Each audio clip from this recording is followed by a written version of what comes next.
So in the last video, we got the actual fuse panel mounted up to the firewall here on the inside of the cab, and I did show you the two bundles that need to come through the firewall. That for sure do need to come through the firewall. There will probably be some other wires along the way that need to come through.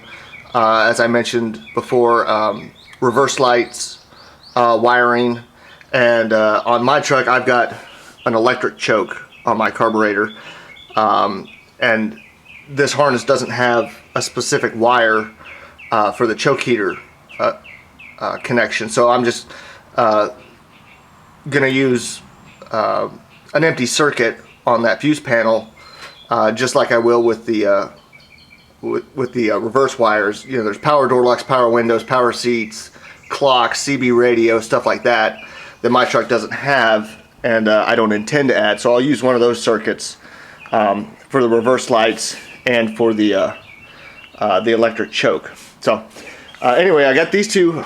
I cut the wire ties off these two bundles and pulled the wires through, and then kind of bundled them back up because I'm actually going to I'm going to start working on all the wires that are inside the truck. I just wanted to point out one thing real quick. I'm not going to video wiring up every single circuit. The instructions are very detailed, and your truck will probably be a little bit different than mine, but most of this stuff is really easy. For example, I mentioned that I'm going to go back to an electronic water temp sensor and an electronic oil pressure sender.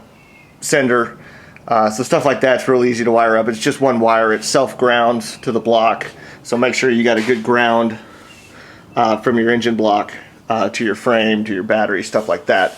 So I'm not going to go over circuits like that. I'm just going to stick with stuff that's kind of specific to the C10 model trucks. Things like wiring up the wiper motor and things like that. So I'm not going to go over every single circuit. It's in the wiring diagram. And again, I'm sure a lot of people are going to ask me. This wiring harness came from Speedway Motors. And right here, you can go to their website. You can plug this number in. That's the part number right there, 910-64027. Actually, there is a PDF. Once you plug that in, you click on the link that takes you to the page where they list this wiring harness.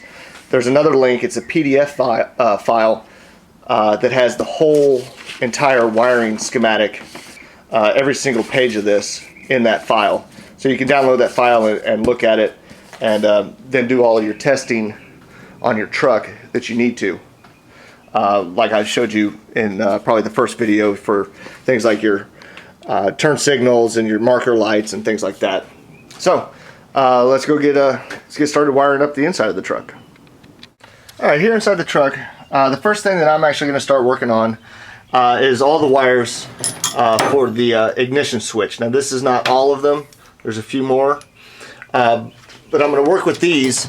The turn signal plug, the turn signal wiring for turn signal horn, flasher, stuff like that. That's already pre-wired. That's just a plug and play setup. So that was already done up, as well as the headlight wiring. This standard GM headlight switch from this era, from 70s and the 80s. So this is already pre-wired. So I'm just, this is just a plug and play operation. Like I said, same with the turn signal plug. So what I'm going to be working on is the ignition plug. And in the kit, it comes with two new little plugs, the black one and the clear one. All the little connectors that you need to solder them up, crimp them, solder them to your wires, and then press them into their little plastic connectors. And then of course you got your little wiring diagram here. So that's what I'm going to be working on first. I'm going to get those done, and then I'll plug in my turn signals, and then I'll figure out what's next. Just kind of picking a starting point and going from there, and I'll just work my way through this until I get it finished.